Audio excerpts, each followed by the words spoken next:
Selamat pagi semua yang di Jombang. Selamat apa saja yang ikuti di rumah via online. Tolong cek dulu suara saya, Instagram, Facebook, semuanya. Operator saya Iliani. Pak Edi, terima kasih karena Pak Gembala memberikan kesempatan untuk gereja ini bisa kita pakai. Saya ini punya salah satu kebiasaan saya. Ke gereja manapun, maaf, saya ngecek toiletnya. Dan saya kagum persis kali toilet gereja. Tepuk tangan. Oh, terima kasih. Saya nggak suka gelap-gelap. Oh, saya paling tidak suka bagian gelap-gelap. Kayak disco, kayak naik klub sana. Serius, tolong hamba-hamba Tuhan, jangan ikut-ikut yang aneh-aneh lah. Dari Hillsong, dari Amerika, ujian di gelap itu kenapa? Kalau terang kan enak bisa melihat semua. Amin ya. Istri saya ikut, anak-anak saya dari Nganjuk, dari Malang, dari Sidoarjo, dari Surabaya, dari Semarang, ada 2 grup. Ya, puji Tuhan bisa gabung bersama-sama. Jadi lagi sekali perhatikan ya, hamba-hamba Tuhan, WC itu penting. Ya, perhatikan. Saya lihat tuh bersih, sampai luar biasa. Pak Edi di mana sih? Pak Edi di mana? Nggak ada. Sudah tahu tadi sasaran saya kok. Oh, Pak Edi ayo ikut Pak Edi. Jangan sampai tamunya diberkati, yang punya rumah nggak diberkati, ayo. Karena Pak Edi, tolong panggil. Wah, ngajak terus, terus bijak lagi. Enggak, ya. Saya harus tunggu Pak Edi dulu, Pak Gembala mari. Teleponnya Pak, saya diparani kok gak balik pisan.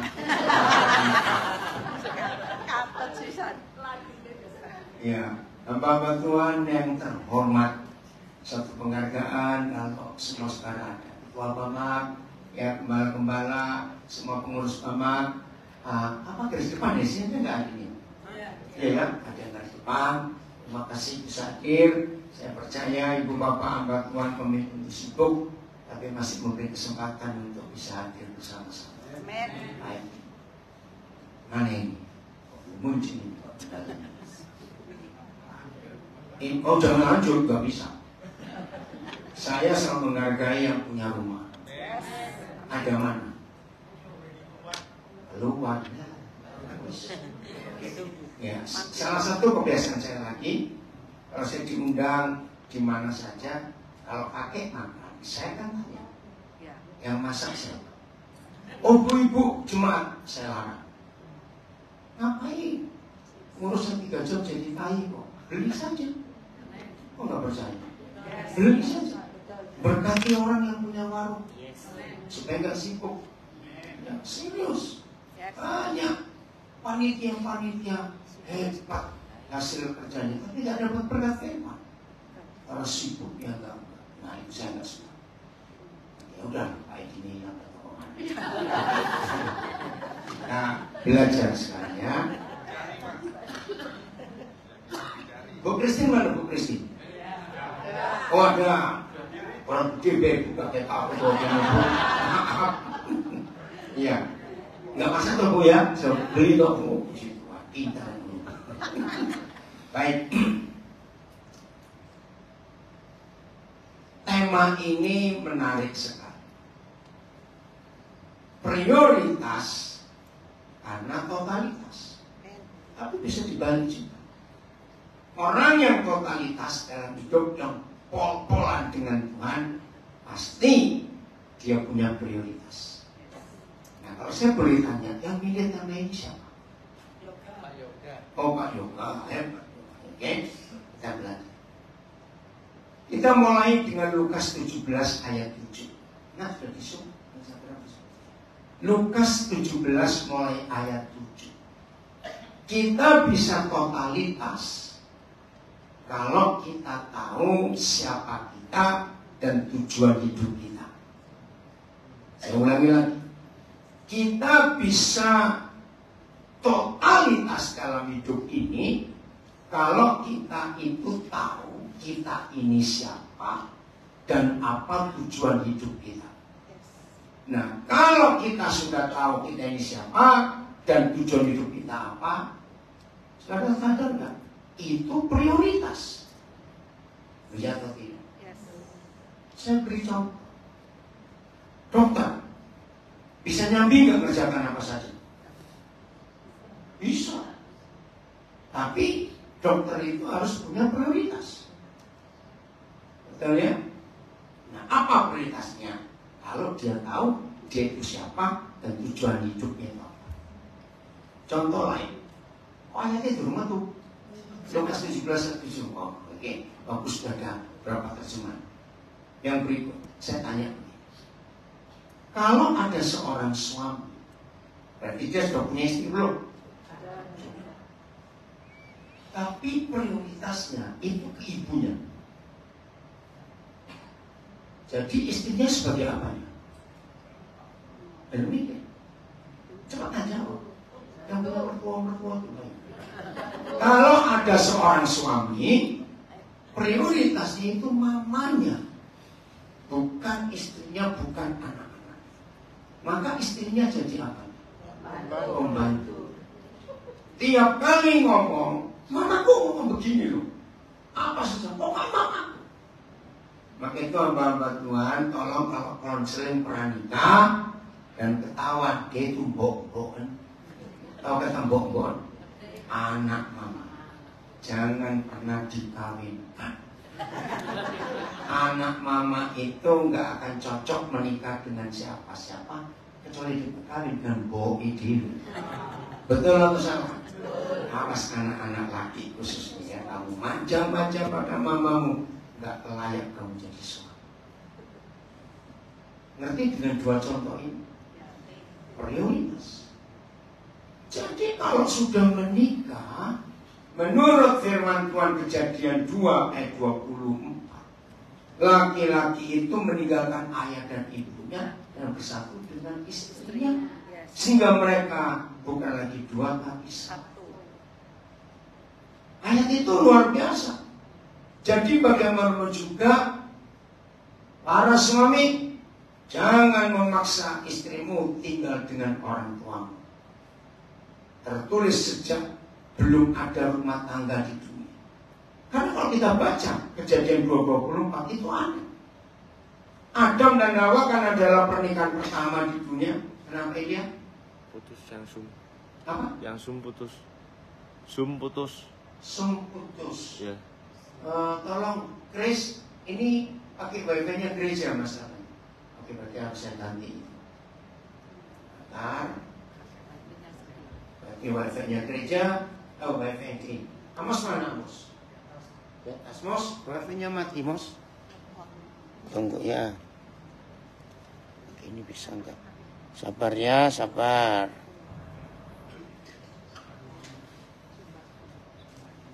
Oh, putus.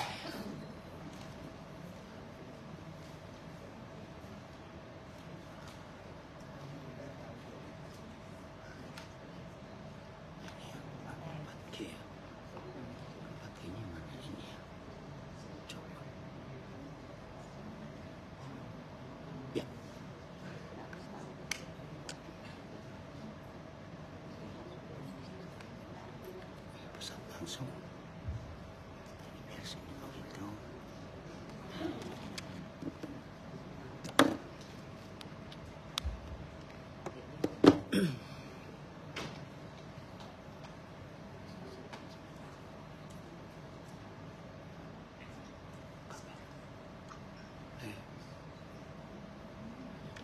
Ya. Puji Tuhan, nyambung.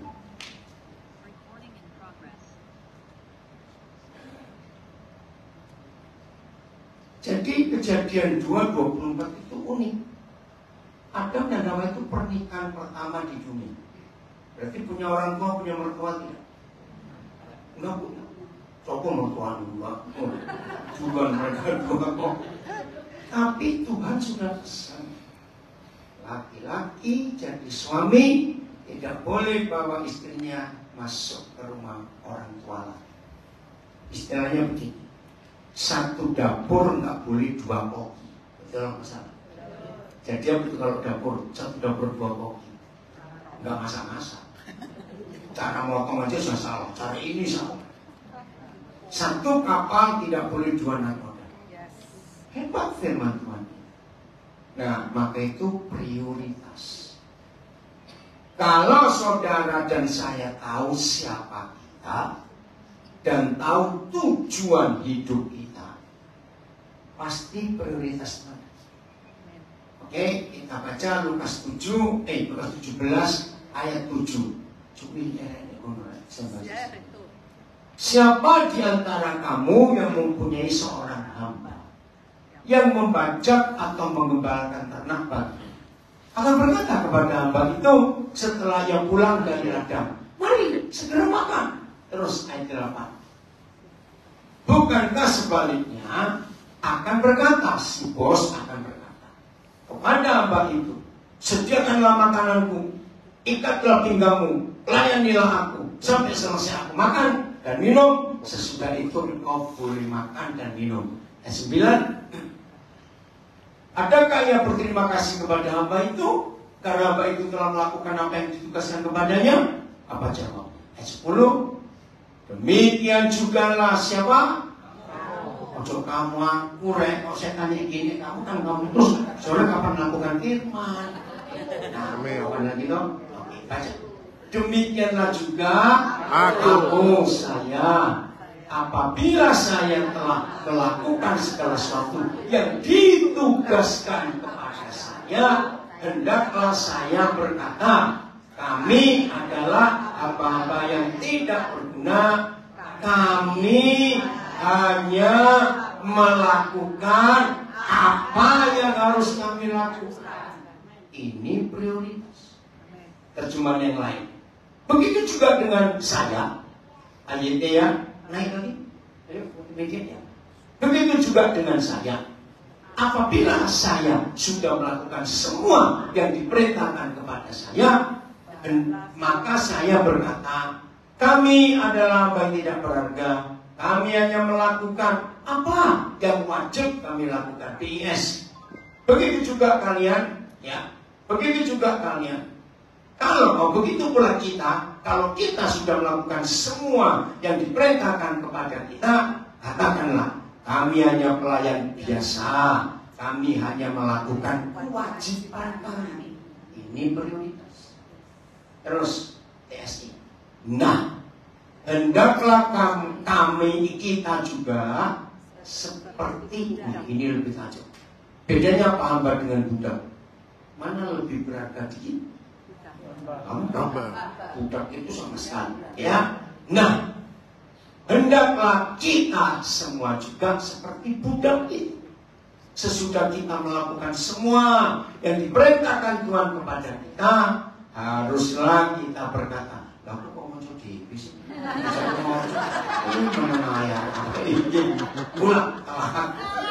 Ayo, saya baca kok. Oke ya. Nih. 1, 2, 3. Nah, hendaklah saya juga seperti budak itu. Sesudah saya melakukan semua yang diperintahkan Tuhan kepada kita, haruslah saya berkata, aku ini cuma seorang budak. Aku hanya melakukan yang memang menjadi tugas saya. Ini prioritas.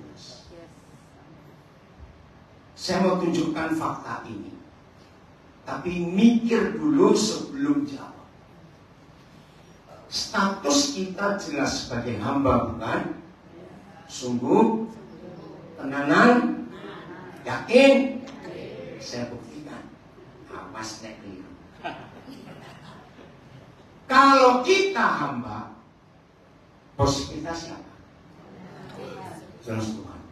Bukan ketua sinode, bukan majelis daerah, bukan ketua BPD, bukan ketua wilayah, tetap Yesus. Saya kaget, kira-kira hampir 40 tahun yang lalu Roh Kudus tunjukkan saya, ya ampun, saya salah besar. Saya ulangi, kita ini siapa tadi? Bahkan hamba tak berguna, ya, yang memang menjadi tugas kita. Tuhan, bos kita. Jujur, siapa lebih banyak merintah siapa, dan siapa lebih sering diperintah siapa? Kaget gak? Iya. Jadi, loh, jawab. Kita ini hamba, bahkan budak yang tak ber.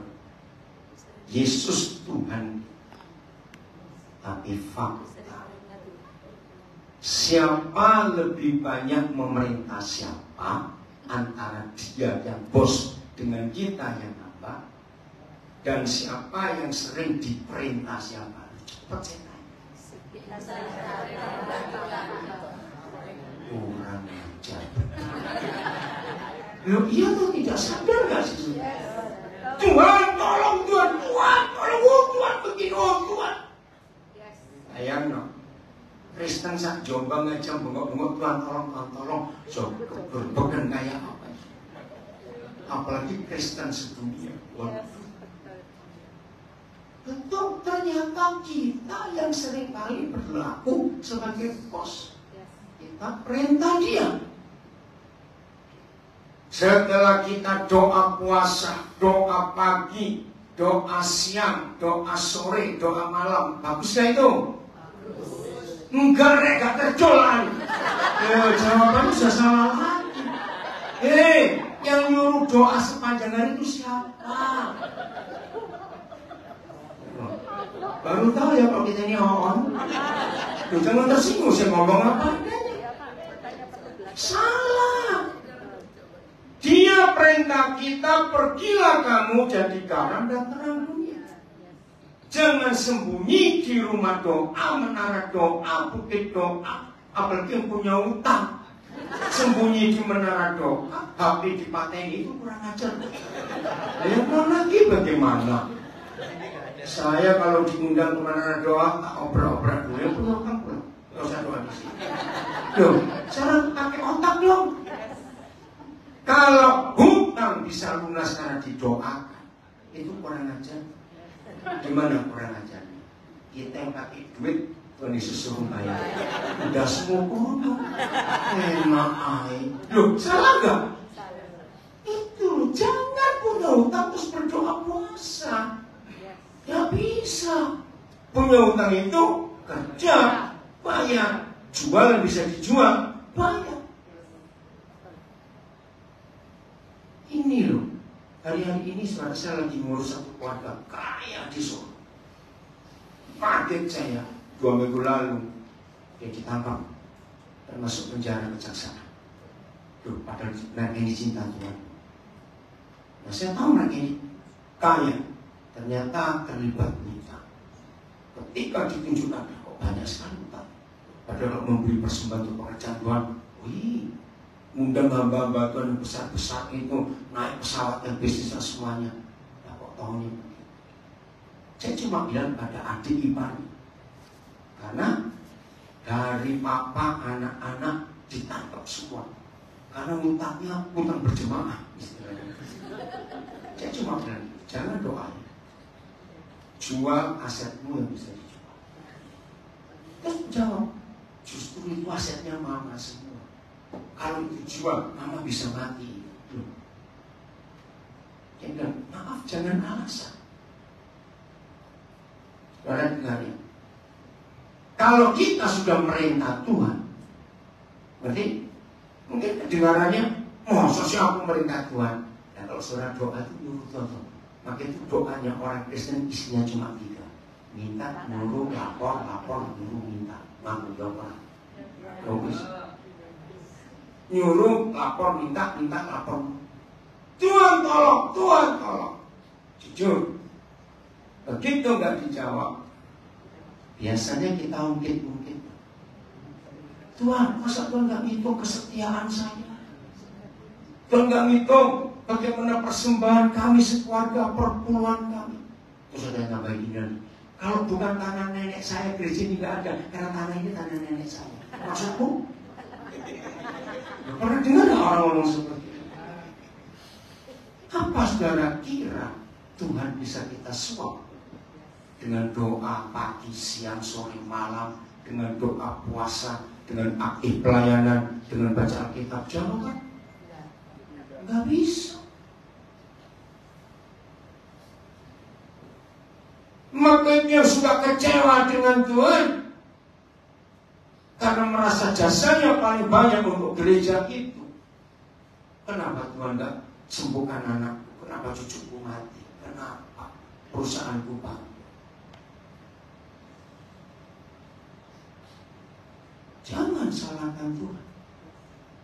Setuju? Jadi percaya tanpa kita sadari yang jadi bos itu siapa? Nah, untung Tuhan itu sabar.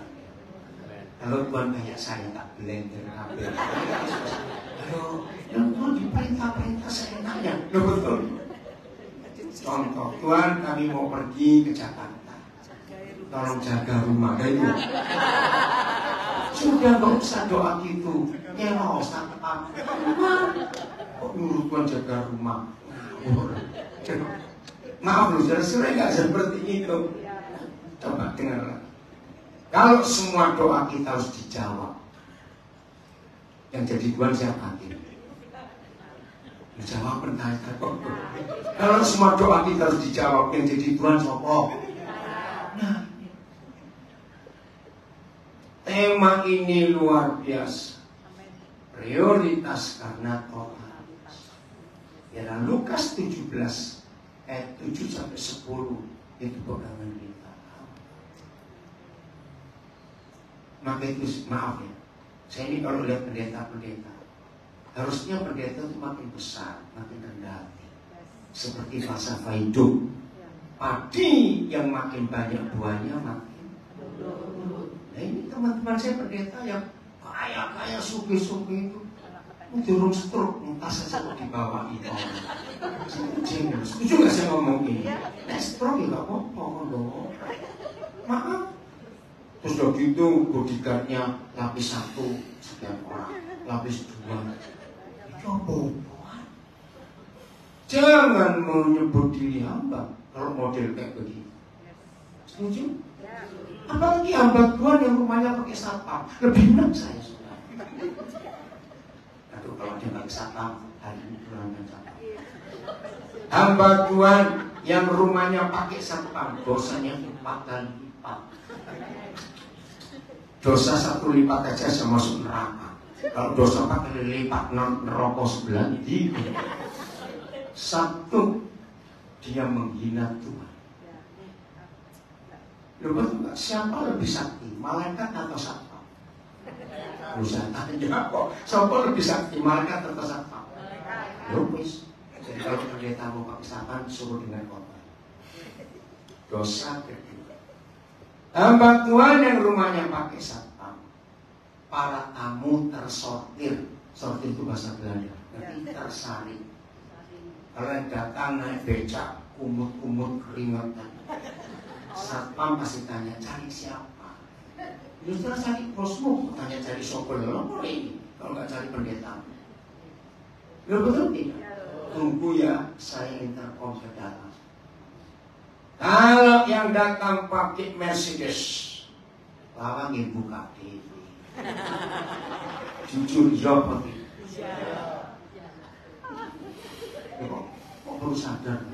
Kalau juga harus sadar. Dosa nomor 3.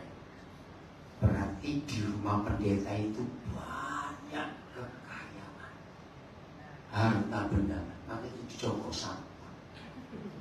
Kalau rumah pendeta barang plastik, ya itu tidak cepat jawab. Padahal Tuhan Yesus berkata, hai orang kaya terus jualah hartamu, bagikan pada orang miskin. Nomor dosa keempat. Diterus orang ini. Terus. Pendeta misalnya ngomongin enak terus. Dia bukan hamba Tuhan, tapi selebritis. Lu itu tidak. Hamba lu kok kelakuannya kayak begitu. Maka itu Prioritas itu karena totalitas. Tetap merendah. Terus, kalau hamba harus tunduk kepada tuannya, harus, tidak bisa tidak. Nah, tanya diri kita, aku tunduk. Ini konsep penting dalam hidup kita. Prioritas. Yohanes 12 ayat 26. Kita akan ngecek diri kita itu yang nomor berapa. Di Yohanes 12 ayat 26 ada 4 model, 4 macam hamba Tuhan. Ya. Masih Lukas kan? Yohanes 12 ayat 26. Ada 4 model. Saya minta dengan rendah hati masing-masing kita tanya, aku sih nomor piro? Siap ya? Aku yang nomor berapa? Loh, kenapa ada masalah? Ya wis, baca Alkitab. Nah, ayo baca Alkitab saudara. 1, 2, 3. Barang siapa Mana suaranya? Wakeh gini loh, kok ada suara. 1, 2, 3. Barang siapa melayani aku, ia harus mengikut aku. Stop, pelan-pelan. Ada 2 hal yang dahsyat. Barang siapa, sudah keluar, melayani aku, nomor 1. Ia itu siapa? Hamba saya. Hamba itu harus mengikut Yesus. Nomor 2. Dan di mana Yesus berada, Tuhan kita, terus di situ pun saya berada. Luar biasa. Hasilnya ini loh dahsyat. Barang siapa melayani Yesus, Ia hadir oleh Bapa. saudara coba keluarkan kalimat terakhir. Dihormati Bapa, pencipta alam semesta. Ya, sampai Bukan cuma pencipta langit dan bumi loh. semesta. Amin. Jawab. Kalau saudara dan saya mantan-mantan bajingan ini, kalau sih ngamen sih. Nanti sombong. Loh, kita ini mantan bajingan. Ya. Jangan masih ada bajingan juga. Saya tahu. Maaf. Wih, cocok. Laras mage. Jadi kan nggak tahu si bersih terpundi. Daerah pundi. Jombang. Asli coba. Sengon. Sengon. Nonton Loh, kok ngonten toh Pak? Ya pun. Terus ya, saudara, ini konsep penting. Apa yang terjadi dengan hidup hamba Tuhan? Karena 2 kriteria yang Yesus minta dilakukan, sehingga hamba Tuhan itu dihormati oleh pencipta alam semesta. Kira-kira hamba Tuhan itu akan jadi bagaimana? Wes, pangan jawab saja. Setan ratu yang demit orang demit. Betul tidak? Kalau saudara dan saya karena selalu mengikut Yesus dan selalu ada di mana Yesus ada, kita itu dihormati loh. Maaf ya, saya jangan tersinggung. Kalau saudara dan saya dapat penghormatan dari pencipta alam semesta, maaf, jangan tersinggung. Perlu gak sih buat proposal minta sumbangan? Lu jawab.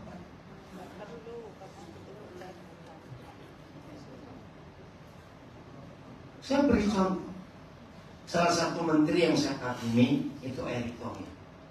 Orang muda. Ya.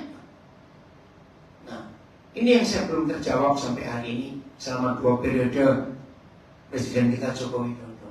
Beliau kok bisa tahu milih menteri bisa pas-pas orang. Betul kan? Hebat-hebat. Itu yang beritahu siapa? Nah, Erick Thohir. Orang nggak pernah tahu siapa Erick Thohir. Taunya ketika Asian Games. Masih ingat berapa tahun yang lalu sana Asian-nya ada di Hangzhou, di Tiongkok. Tiba-tiba dunia kagum melihat apa yang dibuat oleh Erick Thohir. Akhirnya presiden menghormati dia, dinaikkan lagi, diberi kepercayaan ini. Akhirnya diberi kepercayaan menjadi menteri badan usaha milik negara. Terus berapa kali ada acara-acara kenegaraan besar internasional. Hasilnya itu, betul? Lihat yang di Bali, G20, lihat yang ASEAN, ada 8 baju. Saya mengikuti itu. Saya bilang, ini orang hebat, masih muda. Dihormati presiden nggak? Apakah Erick Thohir takut nggak punya duit? Jawab. Maaf, saya balik. Jadi kalau ada berkata hamba Tuhan, tapi tidak mempercaya yang panggil itu siapa, maaf. Saya beri contoh paling mudah, karena banyak anak-anak saya kerja yang begini. Apa istilahnya? Orang sales dan kanvas, kalian berarti itu ya. Saya tuh sampai hari ini tuh belum bisa ketemu bahasa Indonesia yang sales kanvas. Disuruh nggak oleh yang punya perusahaan untuk keliling luar Pulau Jawa, kota-kota kecil. Sebetulnya posisinya rendah nggak sih orang kayak gitu maksudnya? Tapi yang saya mau tanya, mungkin nggak bosnya nyuruh dia nggak bisa ngomong? Lu jawab. Nggak mungkin, bukan cuma nggak mungkin, dia nggak mau. Masuk kesana-sana suruh berangkat, enak. Transport dicukupi, ya, akomodasi, uang makan cukup. Nah ini, bahkan kalau sales ini, orang kanvas ini jujur, rajin, dan bisa memayuk-memayukan.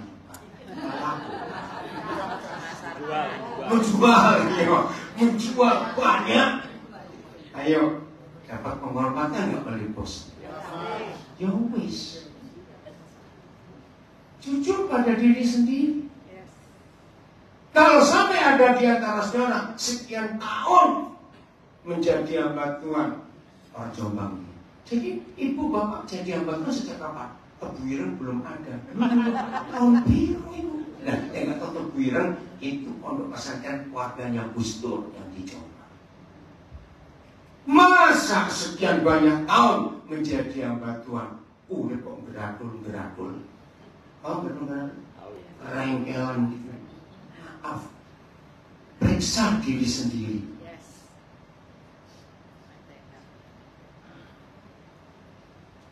Itu hamba Tuhan yang pertama. Hamba Tuhan yang kedua, saya baca ya. Hamba Tuhan yang kedua itu hamba organisasi. Barang siapa melayani organisasi, terus bocor enggak? Iya belum. Ia harus mengikut organisasi. Dan di mana ada organisasinya, di situ pun pelayan organisasi akan berada.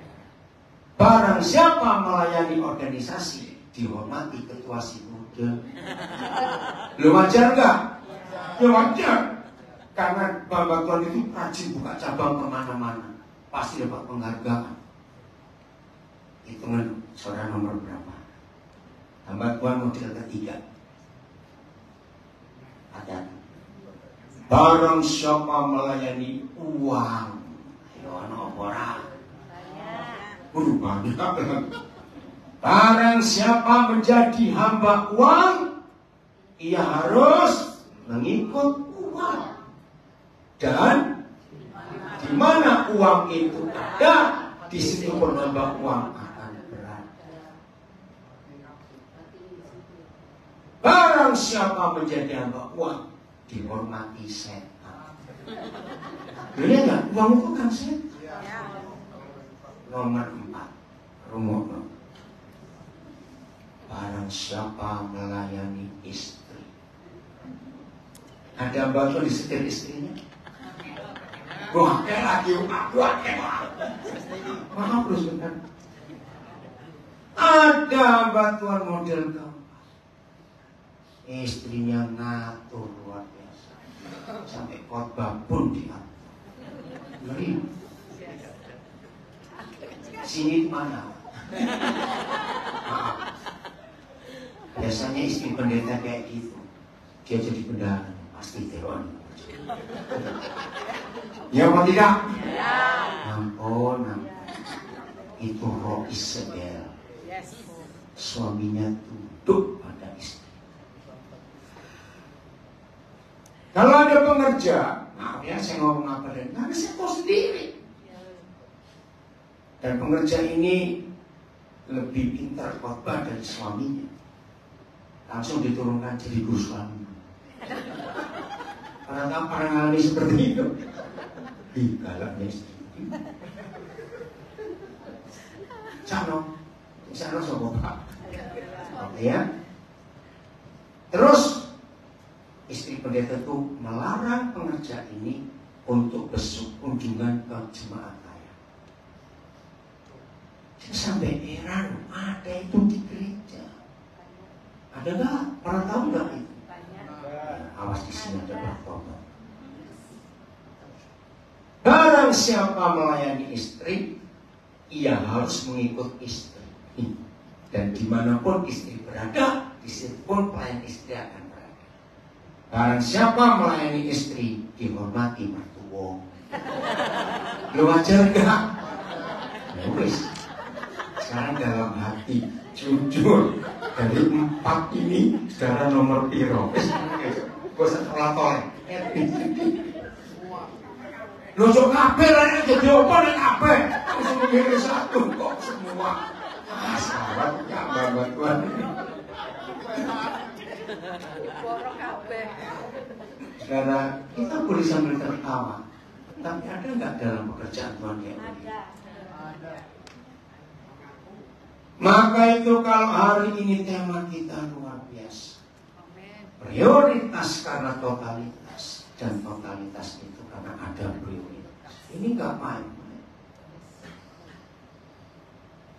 Saya cuma bersaksi untuk kehebatan Tuhan yang menjaga saya dari masih muda. Agustus 2 bulan yang lalu saya mensyukuri 51 tahun saya jadi hamba Tuhan. Berarti kalimat ini waktu yang akan membuktikan kita ini hamba Tuhan yang nomor berapa. Ayo serius cek diri kita. Izinkan saya berkata ini karena saya sayang hamba-hamba Tuhan semuanya, karena kita rekan sekerja sama-sama. Yang terakhir, saudara gabung organisasi baru yang sekarang malam. Janji ya, sampai dia panggil kita, jangan pindah organisasi. Sedih loh, saya lihat teman-teman saya pindah-pindah organisasi. Jawaban, apa motivasi? Maaf. Lalu, kan saudara saya tanya orang lain mau jawab apa? Apa motivasi hamba Tuhan yang suka pindah-pindah organisasi? Umat. Mungkin ada yang tidak, yang nggak apa-apa, ini kan umum saja.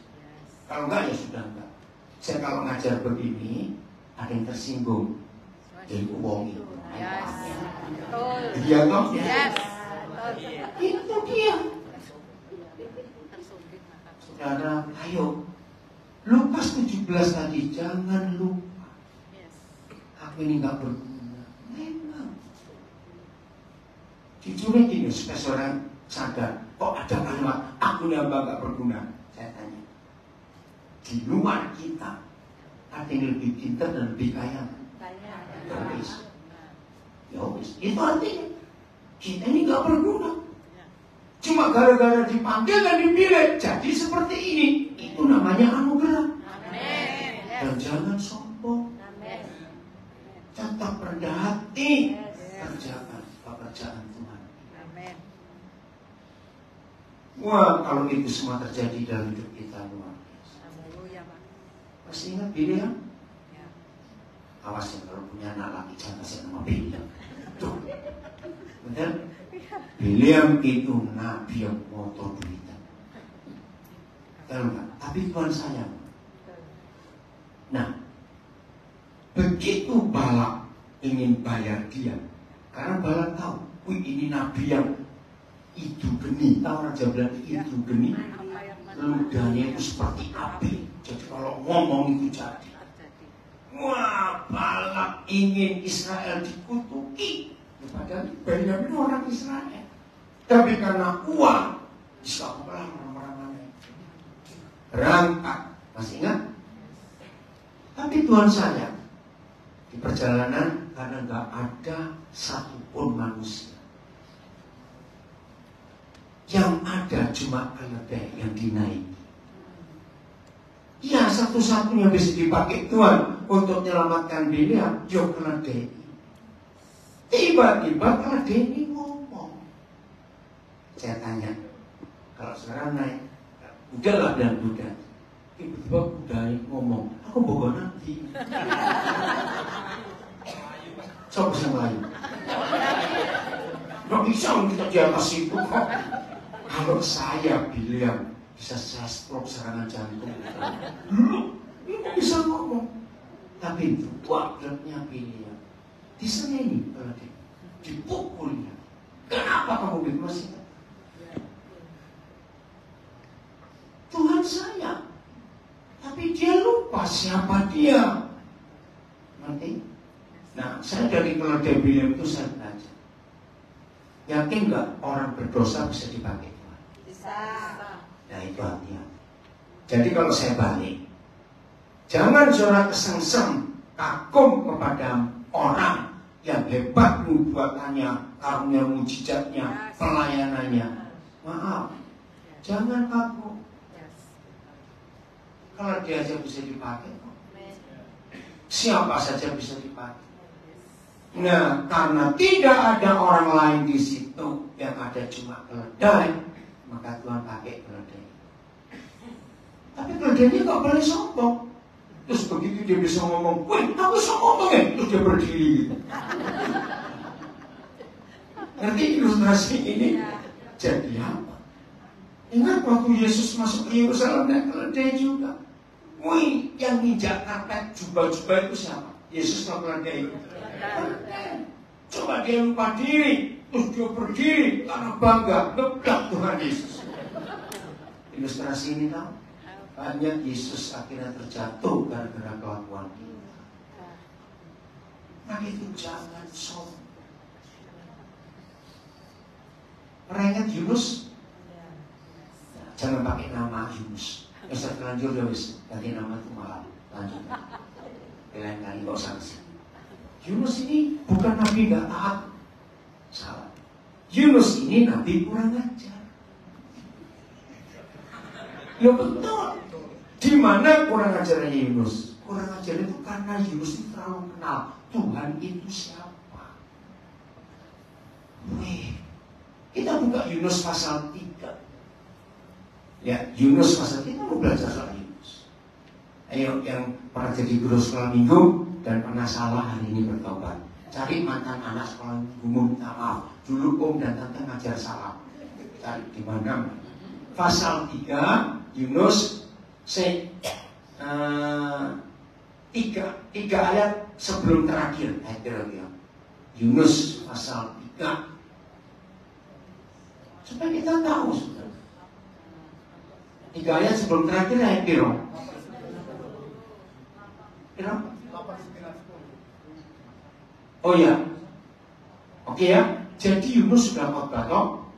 Lalu atas perintah raja dan para pembesarnya, orang memaklumkan dan mengatakan di Niniwe demikian, manusia dan ternak, lembu, sapi dan kambing domba tidak boleh makan apa-apa, tidak boleh makan rumput, tidak boleh minum air. Semua anak-anak juga. Terus ayat 8, haruslah semuanya manusia dan ternak berselubung kain kapung dan berseru dengan keras kepada Tuhan, serta haruslah masing-masing bertobat dari tingkah lakunya yang jahat dan dari kekerasan dilakukannya. Ayat 9, siapa tahu mungkin Tuhan akan berbalik. Ini yang ngomong masih Raja Niniwe, dan menyesal serta berpaling dari murkanya yang bernyala-nyala itu, sehingga kita tidak binasa. Ayat 10, Ketika Tuhan melihat perbuatan mereka itu, yakni bagaimana mereka berbalik dari tingkah lakunya yang jahat, maka menyesallah Tuhan karena malapetaka yang telah dirancangkannya terhadap mereka. Dan ia pun bagaimana? Senang gak lihat ada orang bertobat. Tapi Yunus enggak lihat. Sudah ayat 12 habis. 11 Sampai 10. Oh sampai 11 ayat 1.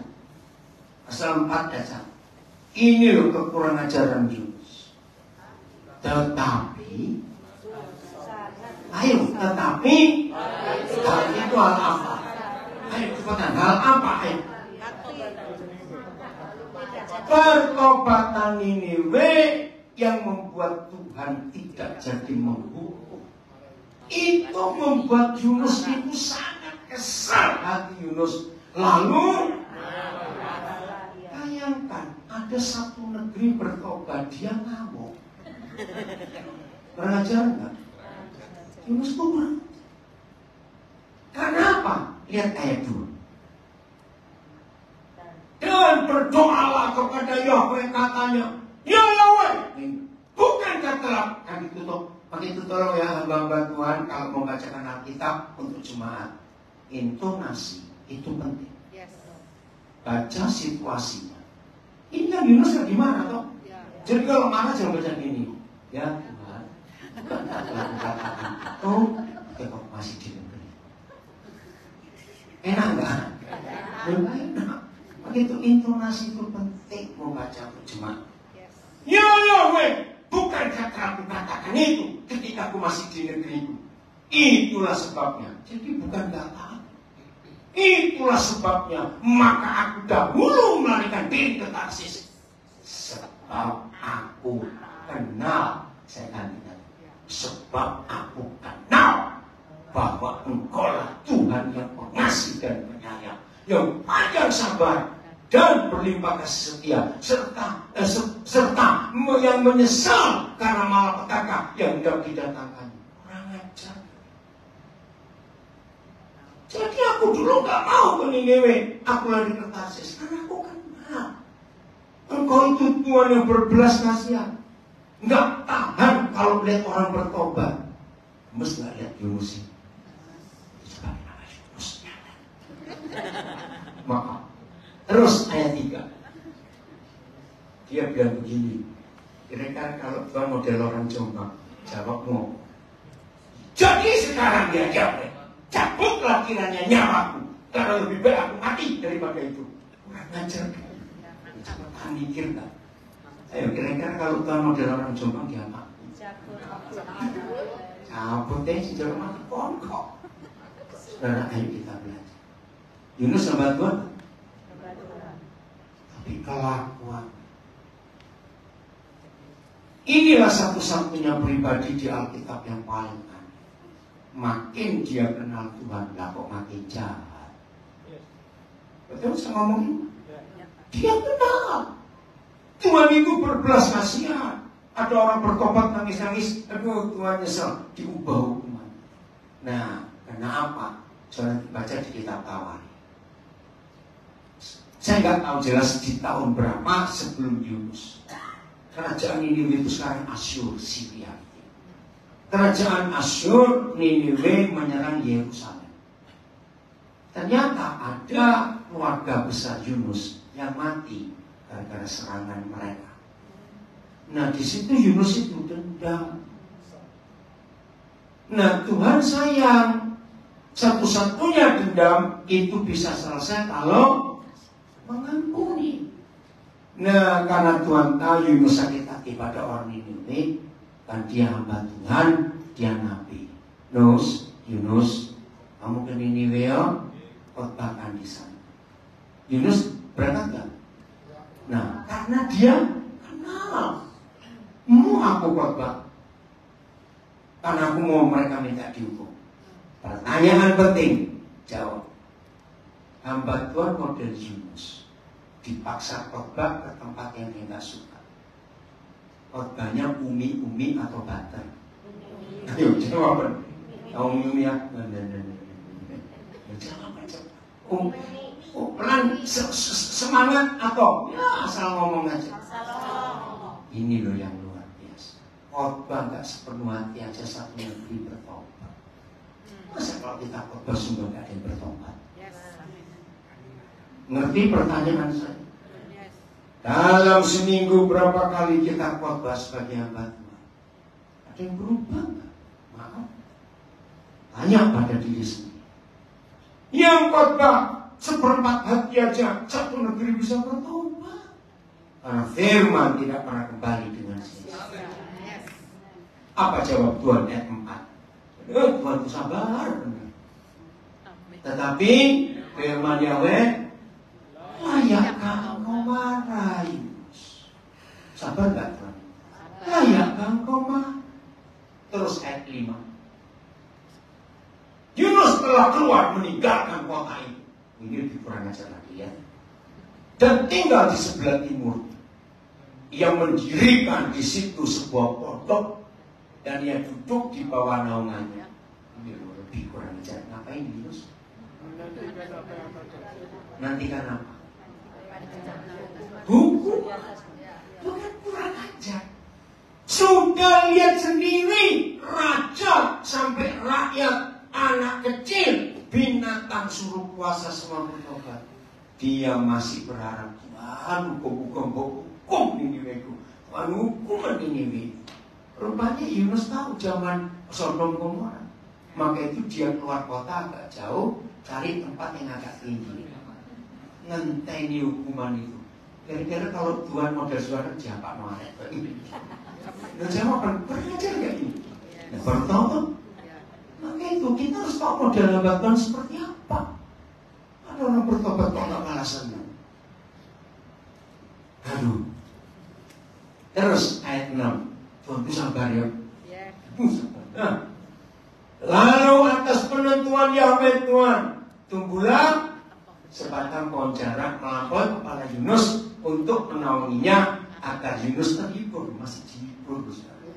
Aduh, nek aku kak. Sabar. Betul gak? Mau dikecek, mau dipecel, sudah terserah. Betul Yunus. Tuh. Agar Yunus terhibur daripada kekesalan hatinya. Yunus sangat bersuka cita karena gak kepanasan. Ya, ayat 7. Nah, Tuhan guyon. Percaya Tuhan guyon? Ngapain? Tapi keesokan harinya ketika sudah menyingsing atas penentuan Tuhan dan anak seekor ular yang menggerek yang makan akar pohon jarak itu sehingga lari. Keren ya? Tuhan guyon enggak? Nah, itu Tuhan kita. Ya. Dia bisa bicara kepada kita walaupun tidak ada orang khotbah. Lihat kejadian yang terjadi di depan kita. Percaya Tuhan bisa bicara? Terus ayat 8. Setelah sesudah matahari terbit, maka atas penentuan Tuhan bertiuplah angin timur yang panas terik sehingga sinar matahari menyakiti kepala Yunus. Lalu rebalah ia lesu. Berharap mati lagi. Berharap supaya ia mati. Katanya, lebih baiklah aku mati daripada hidup. Jujur, kalau Tuhan itu model kita, mesti ada tangan satu ini minta mati berapa kali. Oke. Terus ayat 9. Tetapi berfirmanlah Tuhan kepada Yunus, layakkah kau marah karena pohon jarak itu? Jawab loh. Apa jawabnya? Yuk ajar aku kalau marah. Iseng Tuhan. Marahnya sampai mati. Ya berarti stroke serangan jantung. Kalau sampai mati. Gemes banget ya. Ayat 10.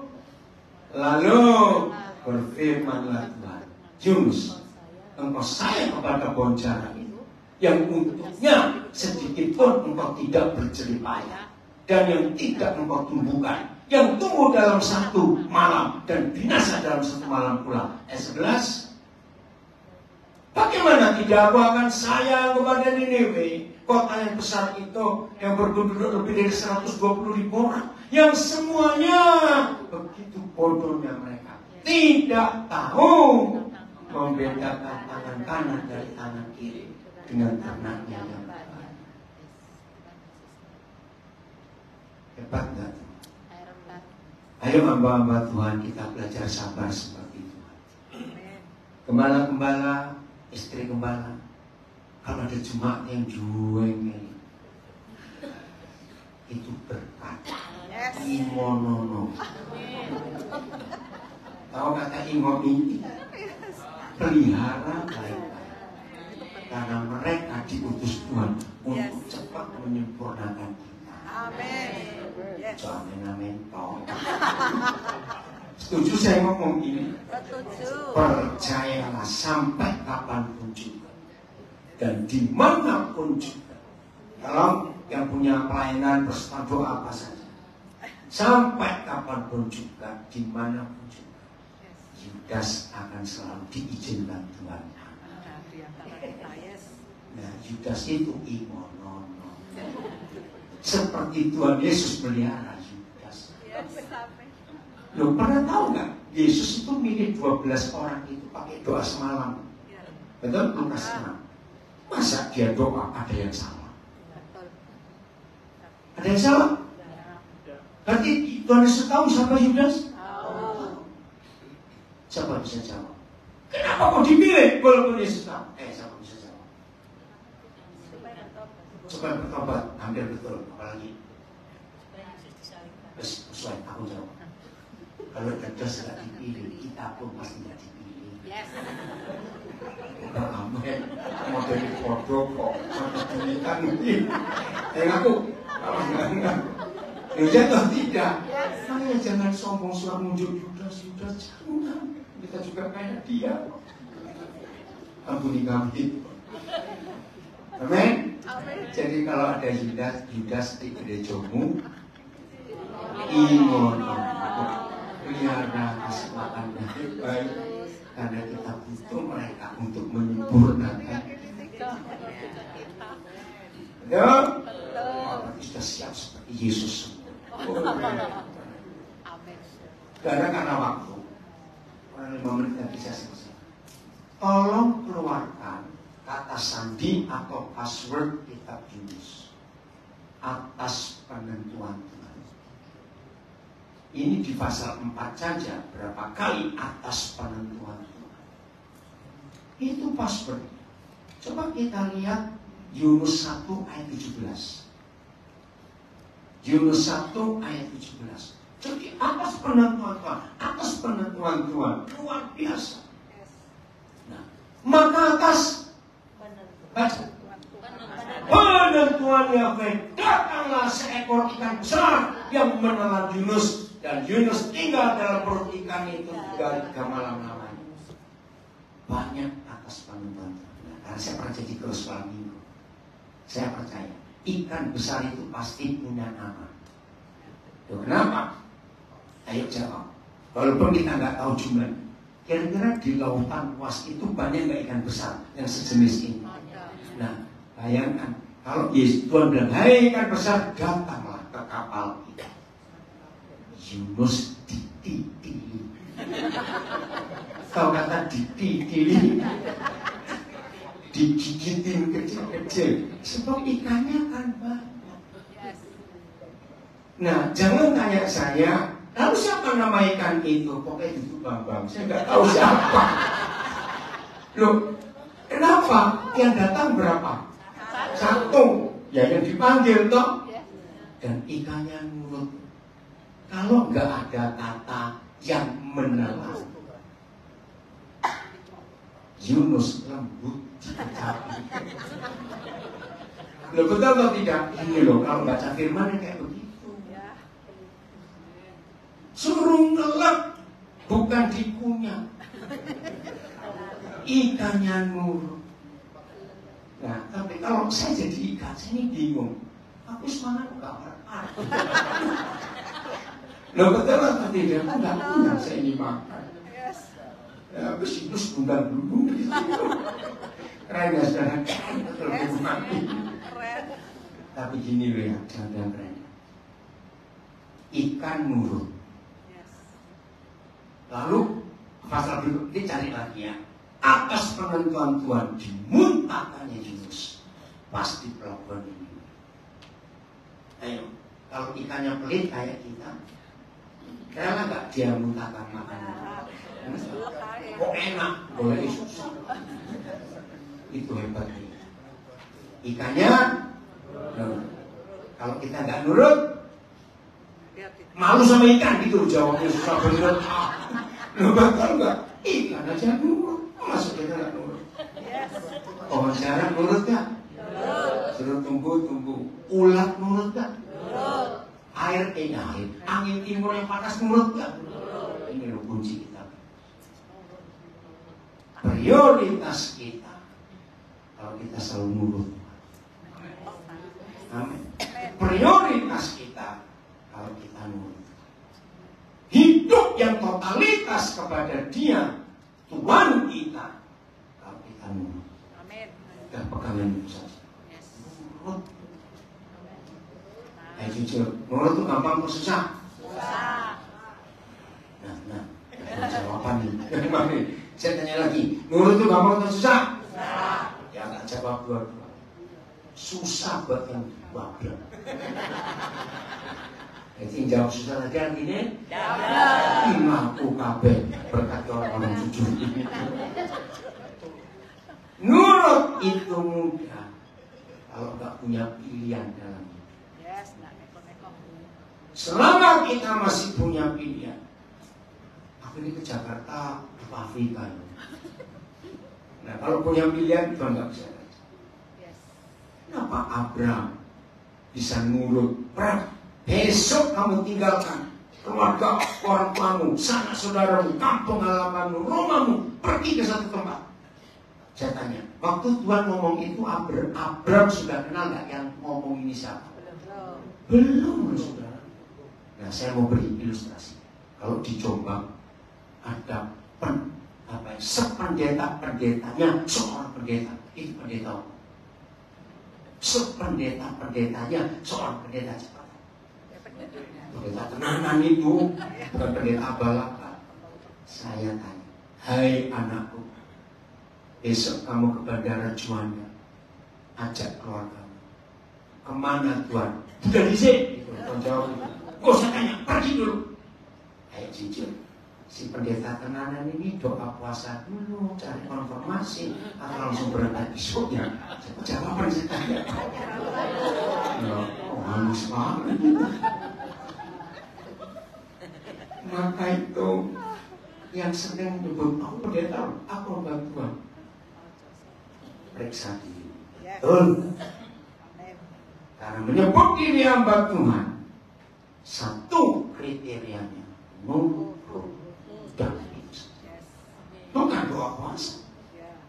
Banyak nggak orang doa puasa nggak nurut? Nggak wis. Bukan rajin baca Alkitab. Nurut.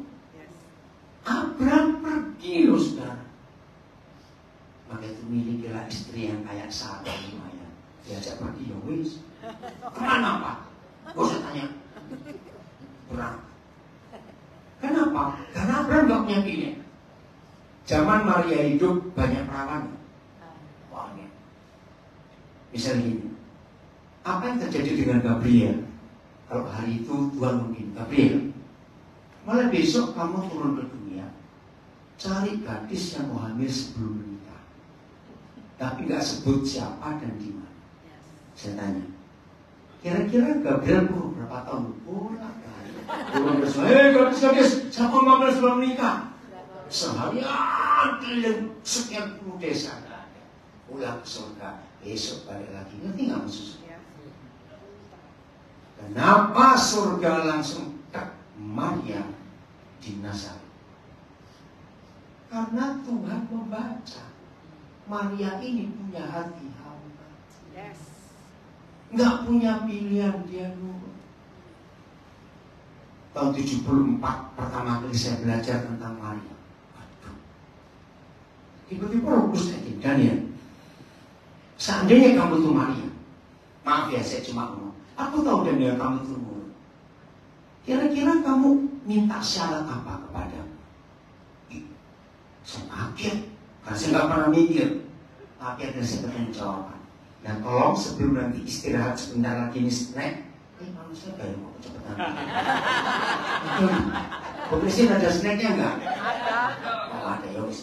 Nah, sebelum nanti Israel snack, coba jujur, kalau saudara itu Maria di zaman itu loh ya, bukan Maria zaman sekarang dong. Saya tiba-tiba menemukan Tuhan, kalau saya Maria, saya cuma minta 2 syarat. 2 syaratnya ini banyak atau dikit? Dikit cuma 1. Tolong beritahu tunangan saya. Betul nggak? Ayo, segobrok-gobroknya Yusuf, maka dia meluk enggak, nyium enggak, kok hamil. Yusuf mikir enggak? Yusuf kan segobrok-gobroknya Yusuf. Saya nggak mau ditinggal dong. Nomor 2, saya siap hamil sebelum menikah. Boleh nggak perut saya nggak besar, supaya nggak kelihatan. Loh, itu kan saya. Makanya itu suka suruh jujur, kalau saya jadi Maria minta syarat apa? Cuma lihat Lukas 1:38. Ini ayat terakhir. Ini loh, hamba itu kayak begini. Kita akan bisa punya prioritas kalau kita bisa totalitas. Kita akan punya totalitas kalau kita tahu prioritas kita. Juga Papa bangga kamu militer yang hebat. Ayo baca sama-sama. 1, 2, 3. Kata Maria, sesungguhnya aku ini adalah, nah yang benar ya, bukan 3 model tadian. Hamba Tuhan, jadilah padaku menurut perkataan itu. Lalu malaikat itu meninggalkan dia. Ini yang saya bertobat. Kalau cuma baca enteng nggak? Kalau digenapi mati. Bukan dilempari bakok, lempari batu. Serius. Jadilah padaku seperti engkau. Jadi Maria itu artinya manis sekali, taat. Kalau saudara punya nama Maria tapi nggak pernah nurut, gantian Mario. Jeneng Maria kok gak nurut. Mario. Nah, tapi ini yang saya kagum. Saya nggak tahu saudara pernah nggak diajari Tuhan seperti saya. Saya tuh kan semua tulisan dalam firman Tuhan itu punya arti. Sampai titik, koma, 1 titik saja, 1 iota dari tahun yang berlalu. Nah ini kan panjang. Lalu malaikat itu meninggalkan dia. Suatu kali Roh Kudus tanya saya, Daniel, menurut kamu kalimat itu penting nggak sih? Saya jawabnya nggak penting. Ya nggak mungkin Gabriel nungguin sampai Maria hamil terus punya anak terus enggak. Loh, betul nggak? Tapi Tuhan jawab nggak begitu, Daniel. Loh kenapa? Ternyata Gabriel itu sempat mikir waktu disuruh Tuhan. Mikir gini, masa ada sih zaman kayak begini, hukum Taurat masih berlaku, ada gadis mau hamil sebelum nikah. Nah itu pikiran Gabriel. Ternyata dia ketemu yang namanya Maria. Begitu Gabriel menjelaskan, Maria kamu akan hamil begini-begini, itu baca di ayat 33-nya seru. Terus Maria berkata, ya Gabriel, jadilah padaku menurut yang kamu katakan. Begitu Gabriel dengan itu, dia cepat-cepat pergi karena dia takut Maria berubah pikiran. Aduh, keren juga jawab. Ya serius. Ya kalau nggak apa ditulis. Hebatnya, kalau belajar dengan Roh Kudus juga. Ya, yang saya perbahkan cara khotbah ini nggak ada di sekolah teologi. Percaya? Percaya. Masuk sekolah teologi. Salah Roh Kudus saja. Wes aku nggak mau satu. Lanjut. Amin. Amin. Apa kuncinya? Nurut. Yang nurut, Mario. Tuhan memberkati kita semuanya. Woi, luar biasa Tuhan kita. Yoga, ujian yang terakhir tadi bagus. Yang kamu itu lagu bagus. Apa? Lagu terakhir seperti semua ditambah Tuhan. Musik-musik. Ya, apa tadi lagu itu? Hati hamba. Nah itu loh suara. Tadi waktu yuk anak si Yoga ini mirip, cocok sekali. Ya, ini ada sisi kedua soalnya. Awas mulai. Yang mau pulang dilarang ambil snack.